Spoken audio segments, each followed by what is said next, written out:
What gave you this idea for the app, SeenU? There has to be a way that we can actually connect with people without actually having to talk to them. Because I know so many introverts that don't like to talk, but they will be on their phone 24/7. Seeing you can see any and everyone in your proximity. I think with Hinge, Bumble, all the other dating apps, you have to get certain subscriptions to be seen more. This is the home screen. Sick. If you're here in the middle, you can see the people in the vicinity. The idea to be everyone's friend. Which social media platform where the founder did a similar thing? Tom from MySpace. That's it. He was everyone's first friend. I want people to feel comfortable being on the app for the first time. I want them to be able to know who the founder is and know like the purpose behind the app overall. When I was on Instagram, I would go viral for a lot of comedic, silly videos that I used to post. I mean, Rihanna has reposted me. It's still on that page. Ariana Grande has reposted me. Once you get recognition from people that high up, it's like motivating to keep going. What were the moments where you did cry? I still cry to this day, just thinking about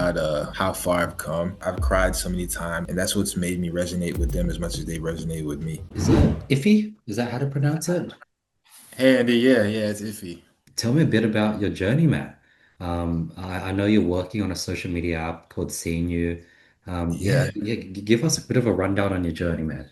yeah, definitely, man. I mean, it's great to, it's a pleasure to meet with you, and yeah, I mean, the journey's definitely been a process, but I would say I definitely got this going beginning of July, from trademarking it, incorporating it, and just really like getting a lot of advice from different people and knowing how to navigate.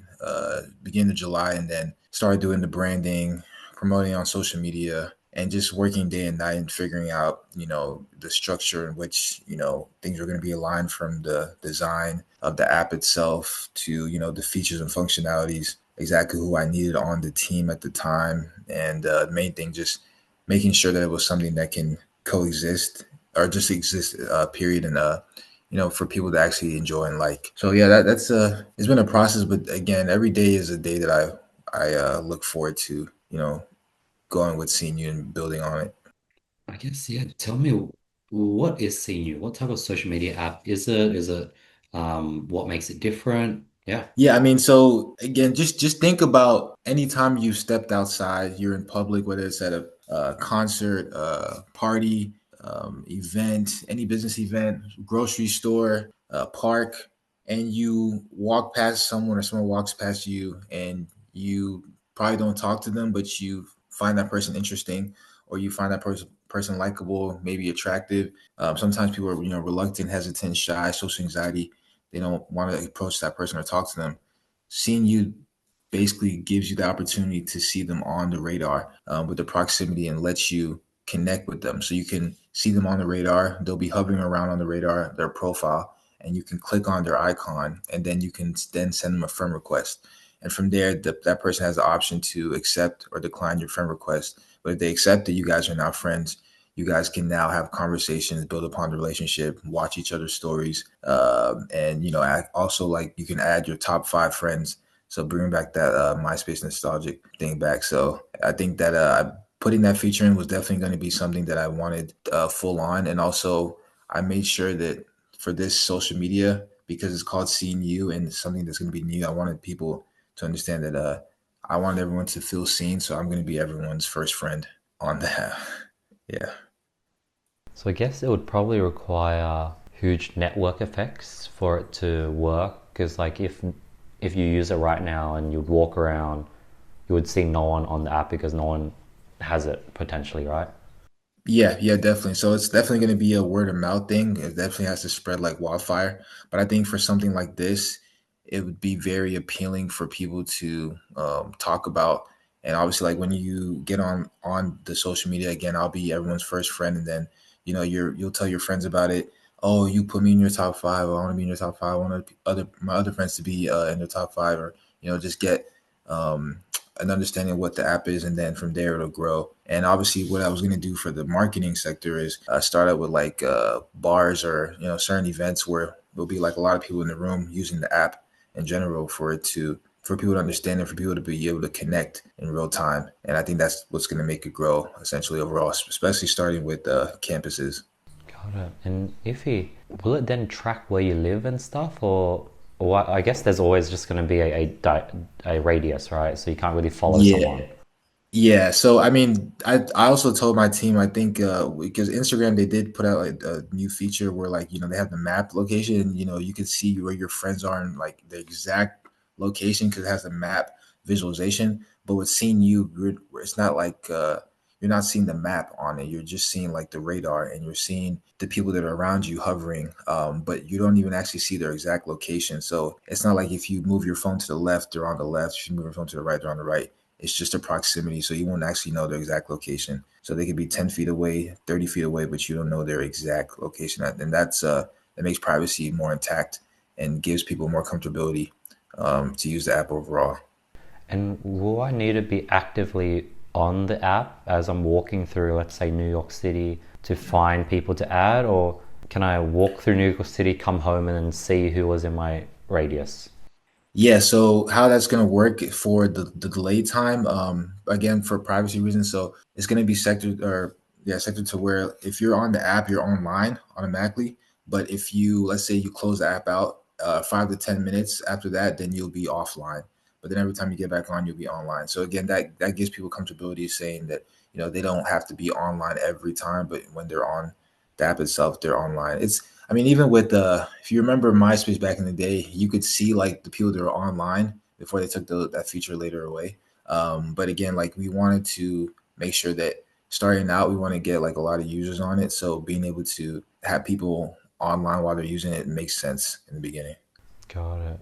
And I guess how would it differ to something, let's say, like Hinge or Tinder, where you can set a radius of like, hey, I want to show me all the girls that are 5 kilometers away from me, and I'll pick and Yeah. choose who I want to be friends with.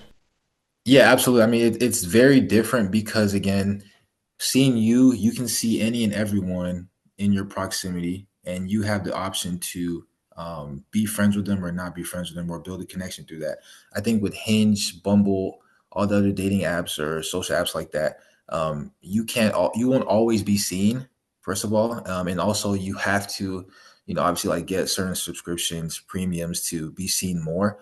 And obviously, we would SeenU would probably do that later on with monetization once it grows exponentially. But we want to make sure it's going to be a social media that's free, like this in the beginning, to be seen no matter what. And I want people to be able to be seen through all aspects of life. It doesn't matter, where you come from, your background, but for people to be seen because again, people walk past people every day and they never even have a conversation with certain people, but you never know how that person can impact your life. Yeah. Got it. So I guess instead, Tinder Hinge, you'll sort of be shown people one by one, and it's sort of you're Yeah. based on the algorithm. If and I guess if you keep swiping, you'll swipe through everyone. Whereas your app, you'd Yeah. be able to get a list of 100 people that are in your radius. Yeah, and I can even show you an example too, because we right now we actually have like the demo, so it's gonna be live sometime next week. But like, if just imagine like this is it right here. This is the home Whoa, that's screen. sick. Yeah, That's clean. yeah. So like, if you're here in the middle, you can see the people in the vicinity. So you can then let's say you click on one of them. Let's see if you click on one of them. I don't know if I click on it. Oh yeah, I got. Okay, you click on one of them, it takes you to their profile, and then you can send them the friend request here. Yeah. Wow. So again, when you click on their icon, it'll limit. You won't be able to see their whole profile for privacy reasons, but you'll be able to see their main picture, and you'll be able to see their name, and then their top five. You won't see that until you actually are friends, and you can comment on people's profile as well. But that won't be until you guys are actually friends. So yeah, we want to make it again safety wise, but also give people like a mystique about them, but also be able to feel comfortable like coming in to something new. Yeah. How did you go about building it, Iffy? Like, how have you been funding it? Have you been bootstrapping it? What? Tell me about that.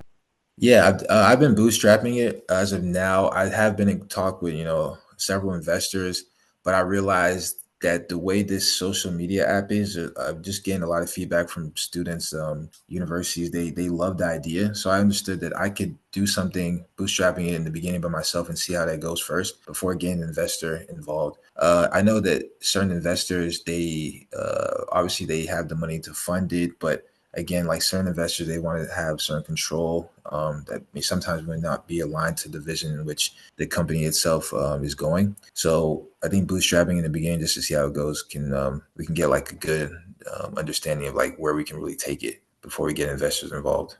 Got it. And Yeah. how do you go about finding someone that could build it? Like, what's that like?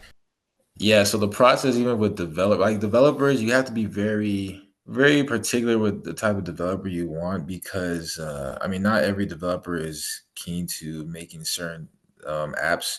But in terms of this one, I've had interviews with certain developers that knew how to build certain proximity based apps. But I was in contact with two developers before, but they actually put me on with the developer that we have right now named Ty, who's individually bringing this to life. And I just had a conversation with him in person, just so that we could see if we're on the same page and just ask him realistically, like, if this is something you can do in a certain amount of time. Is there anything that was going to hinder this? And he kept it straightforward with me. And at the end of the day, we found a common ground and we were able to move forward. And we talk every single day. I mean, even like I think I was talking to him like 20 minutes ago. So just to make sure that again all the features and functionalities are aligned and making sure that this is a user friendly app and a social media that can spread like wildfire and make way for people to feel feel present and also not discouraged because they're on this app. Social media has become very draining and toxic just based off of likes and wanting to be seen, but seen in like the wrong ways by trying to go viral and trying to appeal to others that main like just based off of likes, like I said. So I don't even have the likes feature on this. It's mainly just you can post some pictures and make it like it's taking it back in the day, like being able to see like a photo album, not having to worry about likes, but being there, being present, and being able to enjoy the people that you have as connections. Love that. And I guess, what did you do prior to this? If you're, or what are you currently doing, or has this been full time for you now? Or tell me a bit about your background.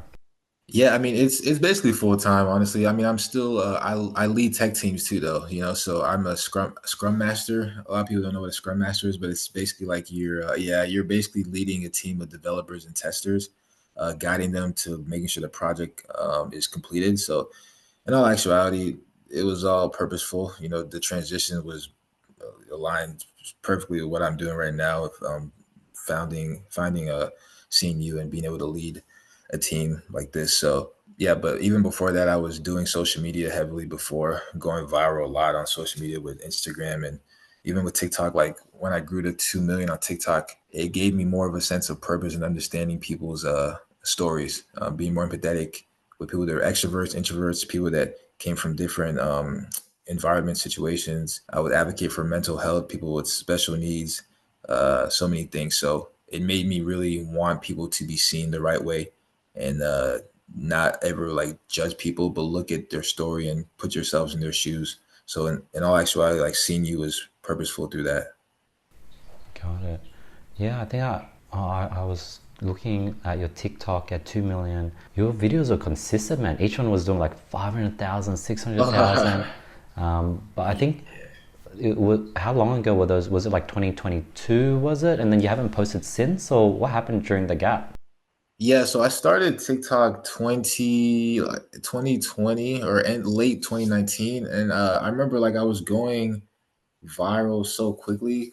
It was like the first week I think I hit 100,000, and then from there I just consistently just kept posting. But it made me have more of a bigger heart towards people when I understood that there's a lot of conditions and things that people don't even know in the world that people are going through. So it made me more empathetic and want to push that forward even more. Yeah, it became very consuming in terms of taking a lot of people's pain.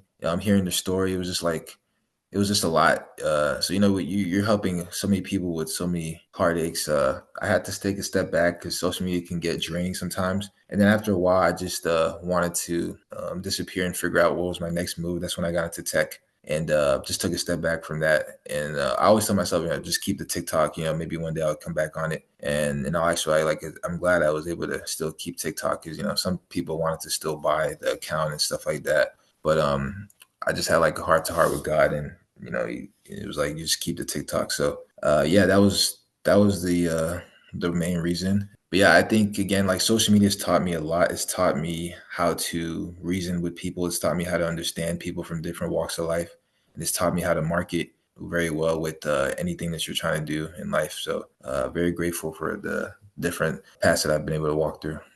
Got it, iffy. And like when you grew to 2 million followers and gotten all that exposure, are there any cool stories? Did it open any doors? Did like you get any DMs from like very interesting people that you're like, damn, I did not know this person saw my video?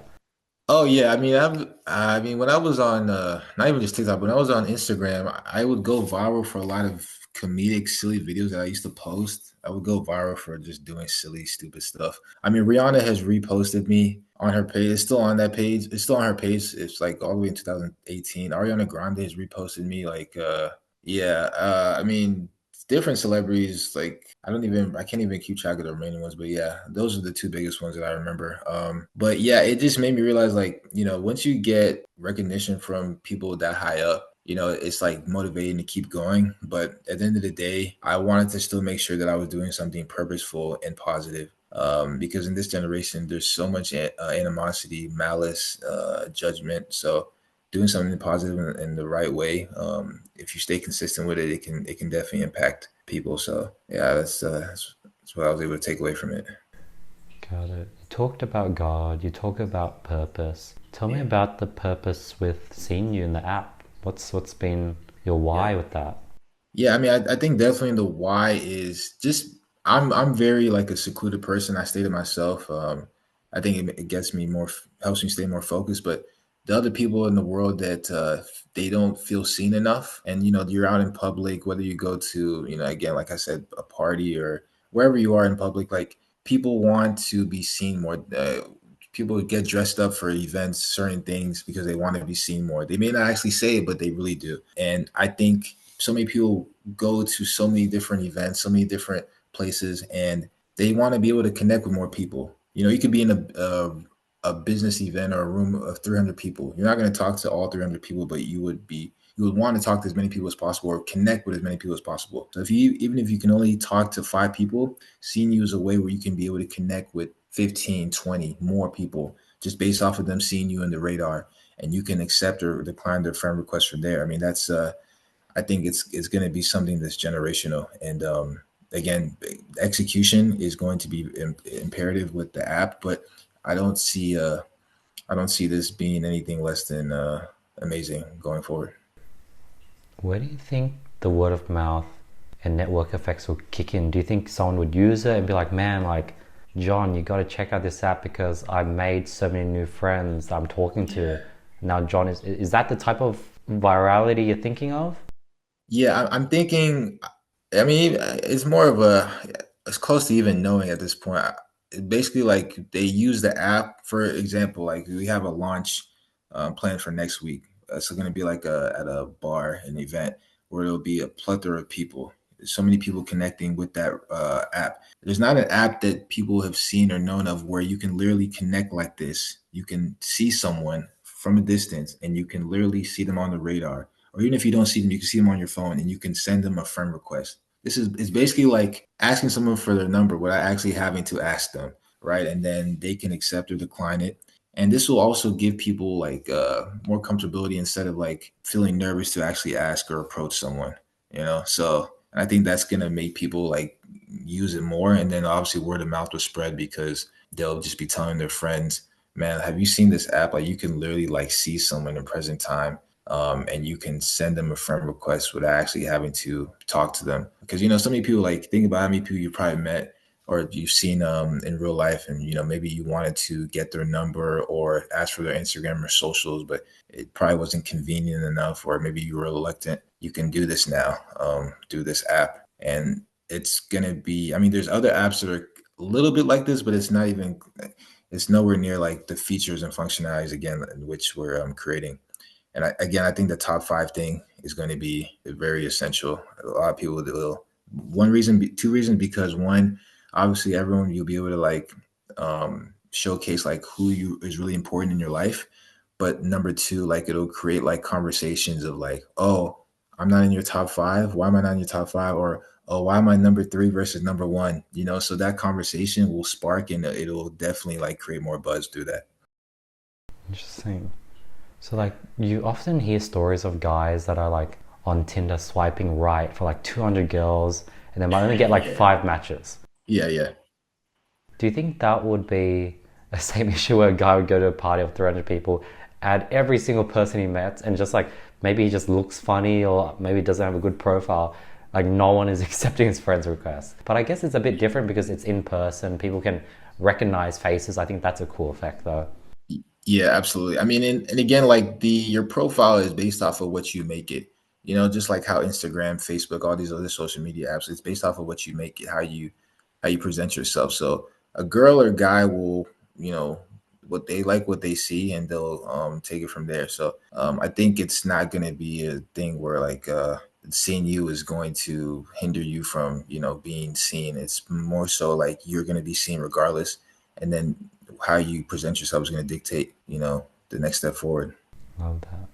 Tell me about how or the importance of the top five. I know you talked about it sort of creating that conversation, but I guess since I wasn't born in the MySpace days, I used Facebook, Instagram. I was born in the Facebook days. Yeah, yeah. One, it's like already I'm thinking of anxiety of like who are the five people I'm gonna put on my top five, and now like people are Yeah. gonna like, yeah, you're right, it does cause conversation, I guess, yeah, because now my friends, someone's gonna be pissed, someone's gonna be very happy, I'm gonna be pissed that I'm not in someone's top five. um, yeah. Yeah, definitely. I mean, people are going to be excited because of the top five, because again, you're going to be able to showcase the people that are so important to you. And then when people go to your page and you guys are friends now, they'll be able to see that. And then you can build, they can only, so the other thing with seeing you is you can only create friends through either seeing someone else's top five or like seeing people in person until like the users grow exponentially. But the top five is going to be like one of those things where like it's almost like you're a diamond in the rough. Like, oh, I'm in your top five, man. I'm definitely going to be seen more now than I already was before. And it's going to, yeah, it's going to create a lot of conversation and probably be messy too. But it's one of those things where okay, there's more importance with no, okay, I'm in your top five, whether it's like family or colleague or classmates, stuff like that. But I wanted to definitely put that because again, social medias, they don't you don't really see like the top fives. You don't see, you haven't seen it since MySpace. And again, also going back to me being everyone's first friend, I wanted people to again feel, I think like having the founder having connectivity with the users itself, it creates like a good like personable connection. And again, I wanted everyone to feel seen in the beginning. And yeah, it's definitely, I don't want it to just be like a Gen Z type social media. I want it to be a social media for any and everyone.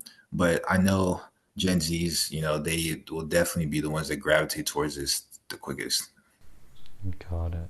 Ify, when you were sort of going hard on TikTok, social media, 2 million plus followers, getting tons of views, were you also in the tech space as a Scrum Master, or did you transition into that? Oh yeah, so I was TikTok. I stopped doing TikTok around 2021 or 22. I think 22. No, actually 21. Yeah, but I was not in tech space. No, I actually went broke. I went broke like around 2021. I was making a little bit of money on TikTok, but I went very broke and it got saturated for me. So I had to find like a different route. I remember I started doing Uber. My dad, he was like, "We have to do something because you're not making any money." And this is when I moved back home with my folks, and I did not want to do Uber. I was finding different ways to like get out of that conversation, but I had to do Uber. I started doing Uber, but it was probably one of the best things that I did. Why? Because I got to meet so many people from different areas, walks of life. They told me their stories. Didn't matter like where they came from. I understood that like everyone has a story, everyone's different. The route that I was going at that time when I was picking people up, God, he basically was testing me. He was testing me to see how I would do with that before he rewarded me with something greater. And in all actuality, it just humbled me and kept me grounded before giving me or rewarding me with something else. And I'm very grateful to be able to went from the highs to low back to high again, because it made me realize that it doesn't matter where you come from, how you start, how you finish is based off of your control. So I was it made me very emotional through that aspect in that time. And but at the end of the day, I'm glad I went through that, and it's made me wiser and more grounded and focused in the long run. What did God life give you? at the end of the Uber journey. Yeah, what was that next thing that he rewarded you with after you sort of accepted that? Yeah, it was the Scrum job. I remember I was. It's funny because I remember I was looking for a job at the time, and I remember I used to pick up a lot of. I used to pick up like Indian people. Whenever I would drop them off, they would live in like these big homes. So I remember I asked him one day. I was like, "What do you do for a living?" He was like, "Oh yeah, I work in tech. I work with like developers, Scrum Masters." That's when I was like, "What is a Scrum Master?" And I looked it up, and I was like, "There's no way they make this. They make this much for doing this." So then I like researched it, and I remember I locked myself in the room for like 5 days, got the certification the sixth day, and then I got another certification 2 days later. Got on LinkedIn to try and look for a job. The job market was excruciating. Like it was so bad. I saw so many people like commenting or just like posting about how bad it was. So I started advocating for people in the job market. And I grew to like 30,000 followers so quickly on LinkedIn. And then my boss at the time, he found me on LinkedIn and said, "Look, your personality and what you post aligns with the job opening we have for Truist, which is the job I was at then, or I later on joined." And yeah, I just kept growing on social media or on LinkedIn, and then amassed to like 80 something thousand on LinkedIn by advocating for people and helping them get jobs. And I remember like I had a heart to heart with God before I got the job. He told me to delete my Instagram that had 110,000 followers. He said, "Delete it and I'll reward you with something greater." And then I got baptized like I think a couple days later, and then he rewarded me with the job. So it was all faith. And again, like it's never our plan, is always God's plan. You tell God your plan, he'll just laugh at you. So, his timing is always going to be impeccable. So I always look and ask God for things before I actually implement them. So yeah, that's how my life has been. Wow, so you deleted your Instagram, it's gone. Yeah, I deleted it 2022. Yeah, deleted 2022. And it was just at a point where I was just trying to figure things out. Again, I was very emotional, but also I just needed to find I needed to find a way like in God's path, God's purpose. And I remember it was loud and clear. So I didn't want to like disobey or be like a heartache. So I definitely just did that, and it wasn't too hard for me. I didn't look at it like, oh, I'm losing all these followers. I just thought of it like, if I'm disappearing like this, it's for a reason, and I'll come back bigger and better. So yeah.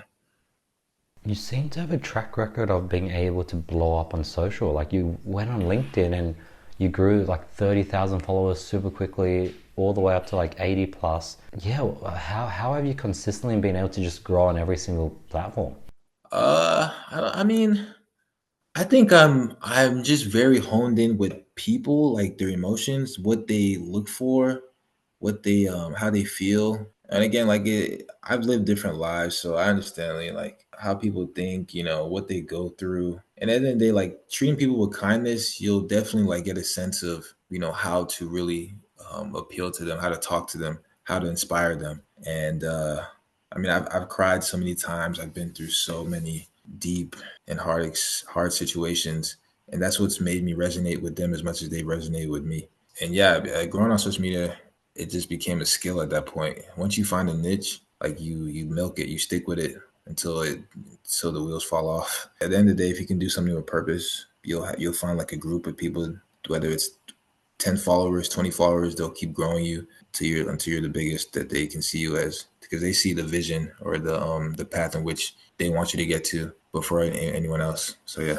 Did you really focus on like editing 3 second hooks, cutting out every little micro pause, retention hacks, or like not really? I mean, I always studied that. I looked at that early on for sure, but I realized all that stuff, it doesn't really matter. Like people are gonna like you for you at the end of the day. That all you could Editing is great though. Like it kind of depends on which route you're taking. Like if you're like a gamer, certain gamers like they'll have to do all the editing, stuff like that. But it just depends on which route you're taking. But I wanted to keep it simple, and organic and authentic. And I think doing that, I didn't have to do too much. And also, people's attention spans can be really short. So, like with TikTok, I kept it really short and sweet, so they can get to the point, and they can understand it quickly, so they can just keep scrolling because people just they're gonna keep scrolling anyway. So, yeah. Okay. Based on your experience, if you were in my shoes, how would you go about sort of not blowing up, but sort of getting this conversation, this podcast to reach more people, what would your advice be? Whether it's clips, whether it's the actual podcast itself, what would your advice be for this conversation, this podcast episode? Oh, for it to like, if I was trying to like get it out there more. Yes. Oh, I would. I think I would just market very hard in terms of clipping. Like you would either get like clip. I think they call it clip farmers or something like that. You would get those type of people to like just post it everywhere on TikTok, X, Instagram, and you can like find certain ones for cheap on there's certain sites where you could just like hire them and or you could just do it yourself. But you get like certain clips from the interview itself that's that you feel like is gonna go viral or that will like hit a nerve sometimes or that will be like very positive. And you clip that and you just like you milk that as much as possible. You do that with all the videos. And again, like people look at face guard too. Obviously, like it depends who you're interviewing. Like if this person is like high figure, you can use that and just clip it and just run with it. But that's how I would do it in the beginning. And again, main thing just consistency. Consistency, like it separates people. Like you can be great, but if you're not consistent with what you're doing, you're not gonna get far. And yeah, because you could start again with 0 followers. You can get 5,000 followers in a day. You can get 50,000 followers in a day. It just depends on what people catch, what catches people's attention with the video itself. Got it. So like when I bring on someone like you, if you're onto the podcast, I try to create like a casual conversation. It's usually our first time meeting. Would you recommend me to have a bunch of very intrusive clip farming style questions that can create clip worthy moments, or can I have a casual conversation like this, but then there might not be any viral moments? Yeah, I mean, I think you can do both. But honestly, your podcast is what you make it and what your overall vision is. Like when you first started in the beginning, what your overall vision was, you had that in mind.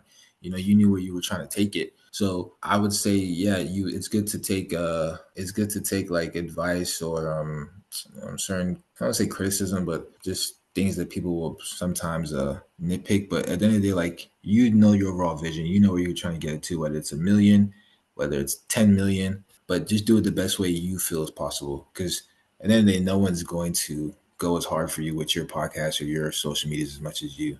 But I mean, I think you're doing a great job, and you have was it over 200 something interviews, Mm. or is it how many?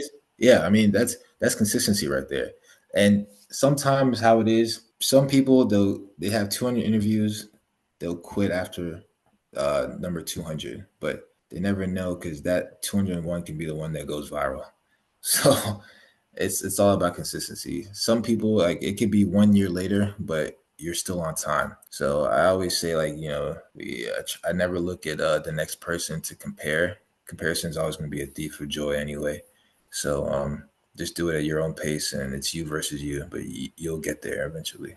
Yeah, if you like, you sound very sort of present, sort of wise, content. I guess to give a bit more context, what were the moments where you did cry, and what would sort of catalyze that? And is it recent or was it long, long time ago? Well, I mean, sometimes I still cry to this day, just thinking about how far I've come. I think back then I would cry a lot just because I was disobedient towards my parents or just doing things that weren't aligned with the way God wanted me to go. And I knew that though, I was smart and visual, but I was still going against the grain anyway. And I think crying also because yeah, being broke or just having people in my life that necessarily weren't supposed to be. So again, just being able to lock in and leave lesser behind so I can be rewarded with greater is essentially what turned those tears into turn or made those tears be able to evolve and grow me like watering a plant. So in the end, like I'm glad I was able to go through that phase because it taught me a lot. I'm just glad that I was able to learn it sooner than later. Because some people like they'll do all the crying, but they'll never actually grow or learn from it. And sometimes it's some people like it's by the time they realize it, it's too late. So I'm very grateful to be able to be in the position I am right now to be able to lead even the team that I have with this company, but also be able to understand and lead them based off of my experience and pain. Because to be able to lead, you have to go through pain, you have to go through sadness, you have to go through hurt. And that's essentially what makes a leader be able to lead overall. Love that. If you tell me a bit about your plans when it comes to marketing SeenU, do you have like a plan or idea how you might want to get a ton of reach and eyeballs to it? Yeah, definitely. I mean, we since we're not doing the investor route so far, we're definitely strategic with it. I have people on my team like outbound specialists who can composes certain emails when we send out mass emails to certain universities or specific students or companies or news stations. Also, another person on the team, the marketing, where handles like certain PR stuff or being able to reach out to specific I don't know sports teams, stuff like that, and also getting a lot of student ambassadors as well, so that we can get them to reach out to specific people at the universities or just everyone in general. Targeting specific like frats and sororities because they have a lot of influence. So things like that. And then again, like I said, it's just gonna be word of mouth. It'll spread like wildfire. But again, like in the beginning, no one obviously sees the the vision as much as you, but I'm very strategic with how I do things with any and everything that I do. But if I'm going 150%, I know that the people on my team are gonna go, they're gonna follow behind my lead. So you have to set the example. Do you plan on doing any organic social media marketing, like filming content of all the events you throw at bars, frat houses, colleges? Or are you just going to focus on sort of that outbound, one to one, and reaching universities and partnerships strategy? Oh yeah, yeah, definitely. I mean, everything right now is organic. I mean, even the outbound marketing, like we haven't even done too much of that. Everything right now is organic. I mean, my team is mostly they're more on the marketing right now. They've been pushing more on it, but I've been doing the marketing heavy. But even though I don't have that many followers, I still push it to as many as I can, just so you can get FOMO from it, which is like obviously like people just being able to see what it is, just because the more you post it, the more they'll see, and the more serious they see you doing it, and then more serious like they know that you are about the overall brand. And then once you like you market it in a way that okay, this person has investors lined up, or this person is at this place with seeing you, or these people are holding the signs, like it gets people's attention very like, and at that point it's like, oh, I need to like maybe get involved in this, or I need to pay more attention, or oh, maybe I can, help him out or get this other person to help him out. So you're strategic with everything you post because in the end, like all it takes sometimes is one person to be able to impact that brand, that company, or yourself in general. And yeah, that's overall thinking of what I do. I didn't ask this at the beginning, Iffy, but like, yeah, what gave you this idea for the app, SeenU? Yeah, see, I think at one point I had an epiphany with just like I always like meeting different people, but again, I don't always want to talk to them, and I was just so like honed in with social media, but also like I would always think to myself, there has to be a way that we can actually connect with people without actually having to talk to them. Because I know so many introverts that don't like to talk, but they will be on their phone 24/7. And the way the generation is going, like everyone's just on their phone. You see people on trains, buses, airplanes, always on their phone. No one's really having like real conversation anymore. So if we're gonna use our phones, why not be able to still connect with them in real time? And it just came to me one day, and I was trying to figure out like how I was gonna like implement it, how I was gonna structure it, and then one day I was just like, okay, I'm gonna go full on board, and I remember I think I just like locked in for like a day or two and figured out like the design, how I was gonna have the radar structure, and just took it from there, and the rest was history. Iffy, if everyone, let's say ideally, say everyone was on the app, how Yeah. would you personally like to use it? Like, let's say you're on the train, you're on your phone, you're surrounded by other people on their phone. Would you just start just adding everyone and start just messaging and talking to people on your phone? How would you envision yourself using it and leveraging it if it became Well, successful? okay. So this is if I'm not everyone's first friend, right? Yes. Okay, okay. If I'm not everyone's first friend, I mean, if I was using it, if everyone's on the app, I would literally like, yeah, I would look at the home screen and see who's on the train, like for example, and who I feel like is like I feel like appealing, and I would just connect with them. Because again, you never know who someone is until you actually get more of an idea of them. Once so clicking on if they accept your friend request, you will get more of an idea of who that person is, because everyone is somebody. You just don't really know how much of that person until you actually get the full gist. So I think this is also going to be an app that's going to be great for people to understand that it doesn't matter like what someone looks like to you in present time. That person could be a CEO. You never even know, So it's gonna build a lot of connections for a lot of people, and create a lot more bonds and relationships going forward. Got it. So you would just add people that you find interesting based on their profile. Then I guess you would send them messages, and then Yeah. like maybe you would try transition that into like a in-person meetup, or what would Well, I mean, the thing, yeah. So it could be in person meetup if they want to, because it's basically like it's basically like Instagram, Facebook, but just real time. Because you can still message people once you guys are friends. So if you, let's say, someone finds you at a park, right? They send you a friend request. But let's say like you accept a friend request when you get home. You guys start messaging. You guys can then connect like whenever. You can meet up that day of the next day, and build from there. You guys can just exchange phone numbers, or I don't know, even like add your Instagram or Facebook, stuff like that. So it's still another social media app, but again, it's more in real time. So there's no app that I know of that has really gone this route fully yet. So creating something like this for the first time, the potential is limitless. And I guess for it to work, you'd need it to blow up all at once, right? Because if it's this slow burn, like if I go to the park, I'm gonna find no one, right? Yes, So it's it's like, yeah, you would have to. So that's why like we strategically planned on targeting like one university first.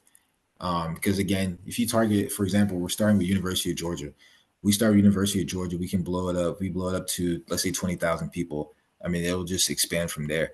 Um, and that's it. Because again, university, they're all like in one sector, one area.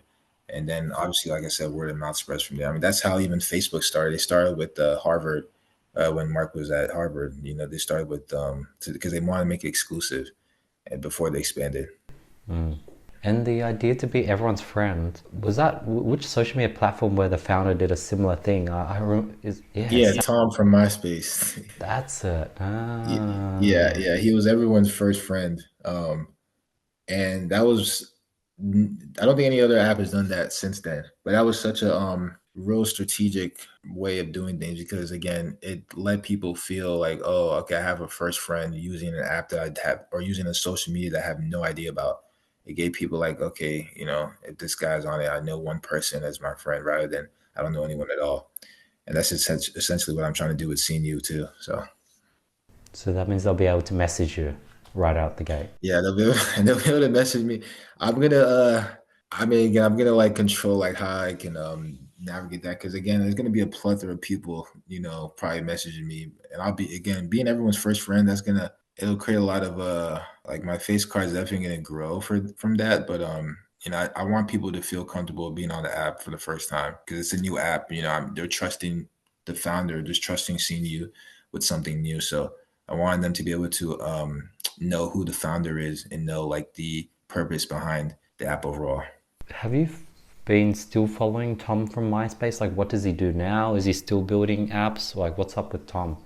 Yeah, Tom, I mean, he retired. Forgot what year, but I know after MySpace sold to News Corp, he went into like some architect stuff, but now he does like photography. But he's living life. I mean, they sold MySpace for a good amount. I think 580 million, but he got like a certain percentage out of that. But yeah, he's retired. He's just living life, chilling, and I try and take bits and pieces from every social media to see like what I can incorporate, what I won't want, and make it my own. But I think different companies, they take bits and pieces from other companies, but they try and build it their own way and make it their own identity. Something that you brought up a few times is face card. And like I didn't like it's a new term to me. I sort of understand it ish. Like there's all these like K-pop face card TikToks, but then that's just a beautiful, I guess, K-pop singer's face, I guess. But then I also understand that in the world of short form content, it's all about getting people to recognize your face and building that sort of that subconscious memory, because unlike a long form YouTube video, people can't really get to know you. Yeah, Tell me a bit about absolutely. face card and what it is, why is it important, how to use that concept to your advantage.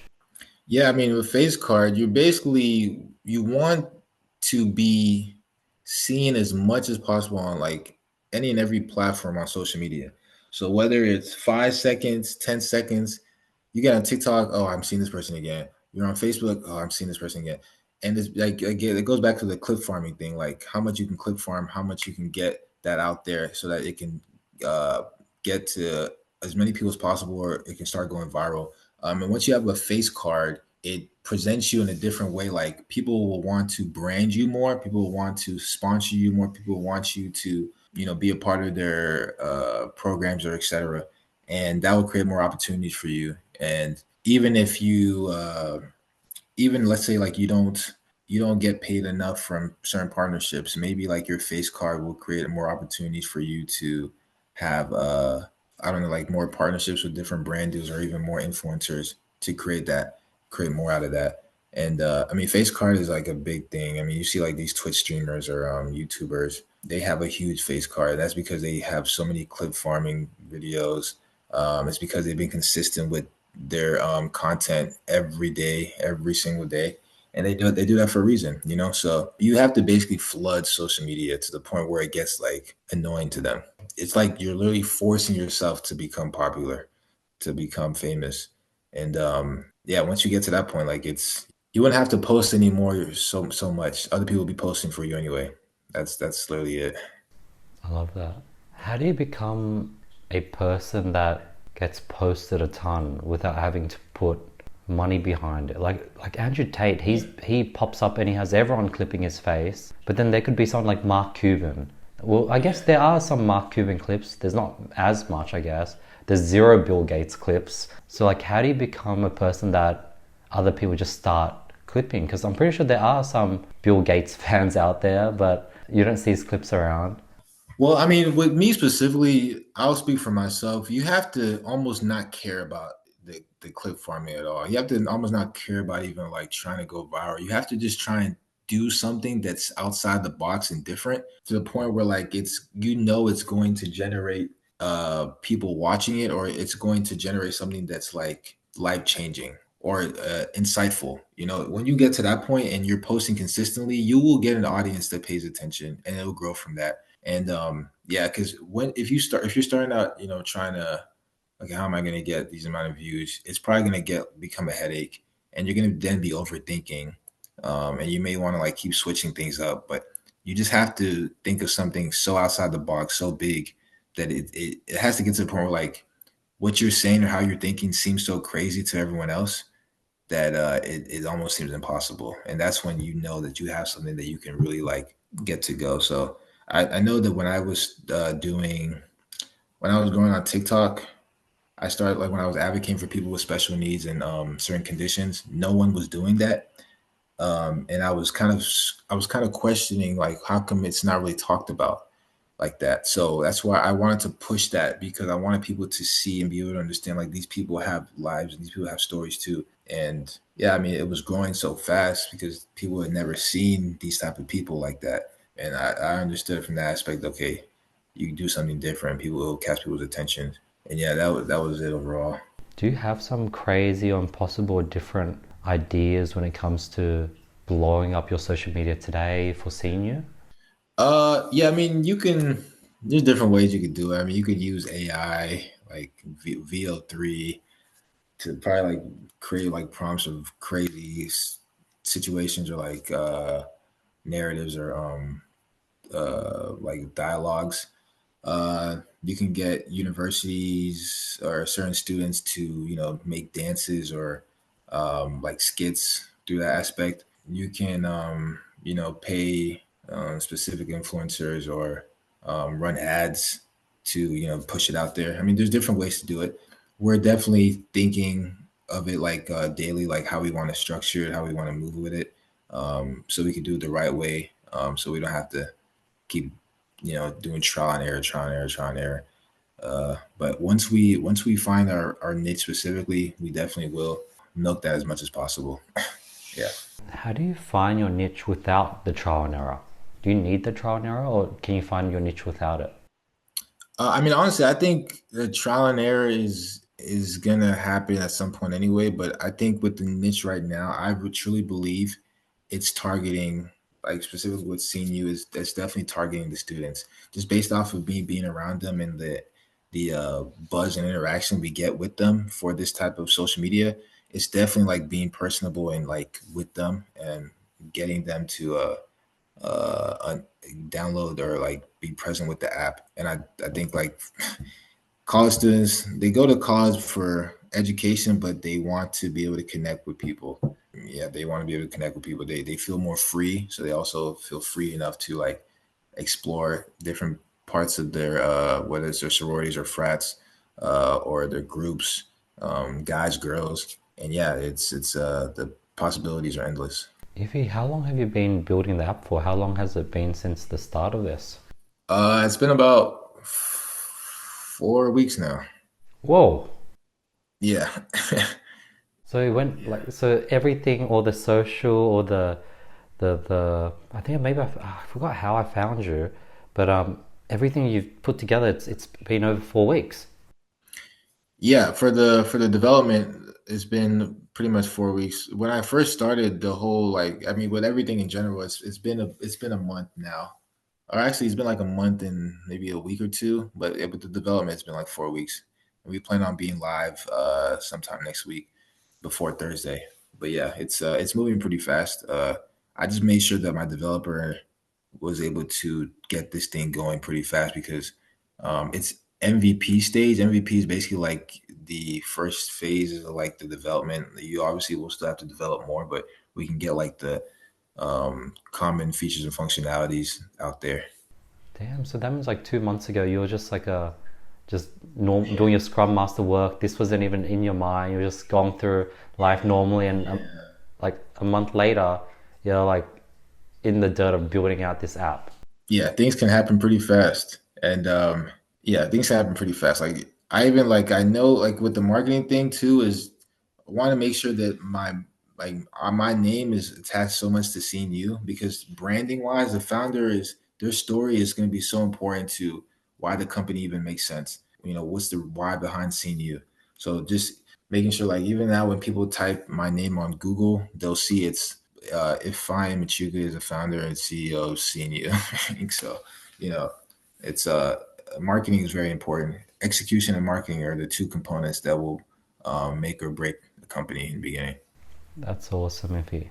Two questions we always wrap up these podcasts with. One, any recent discoveries that you've been implementing to your life? Recent discoveries. Yeah, say peace, more peace. And that's more peace by just being to myself more. I think since I started seeing you, I've been so locked in, more locked in than I was when I was trying to find the Scrum Master job because it's made me really push myself more and be more comfortable being alone by myself. It's almost like I feel like I'm on house arrest most of the days because I don't really go anywhere. I'm up day and night, or if I'm even going out, I'm just getting food and coming back. So I've discovered more peace in being comfortable being by myself rather than having to be around other people. I love that.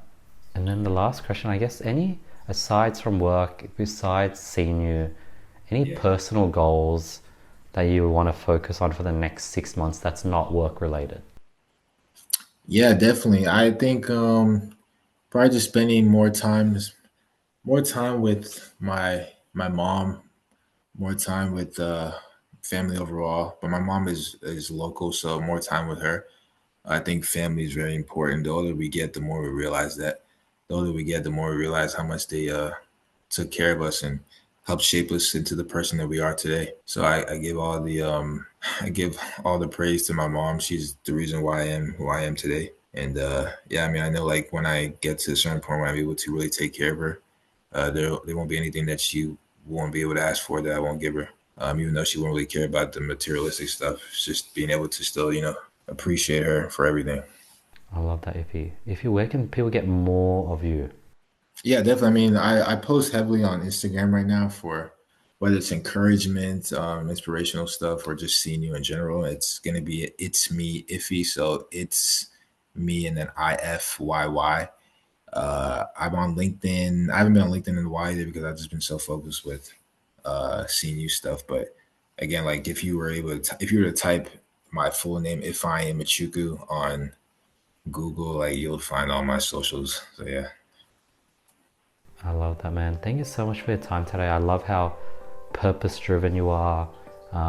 You've gone through, that journey of life, so you have all these cool stories that you can share and motivate other people with. And I love how you sort of just building that, relationship with God, talking about it, sharing it, and trying to get more and more aligned. And it's pretty cool how you've been able to like listen to him and like hear that voice of like, hey, like I should delete my Instagram, and then actually following through. But just being able to hear it and interpret it in the first place is such a blessing. Oh man, thank you, man. Yeah, I think we all have a certain point in life where we're at a crossroad where we see left and right, and we have the option to choose which way we're gonna go. Sometimes people go left, which is not the path in which we're supposed to. Sometimes people go right, but it's harder to go right because it's sometimes maybe a longer journey or a harder route. But in the end, it's greater results. But we don't always see the destination. But I always tell people, enjoy the journey more than the destination, no matter what. I love that, Ify. Thanks so much for the time. Guys, if you've made it this far, please let me know your thoughts. Hopefully you guys got some value from this episode. I'll see you guys next week on another episode of the podcast. Peace.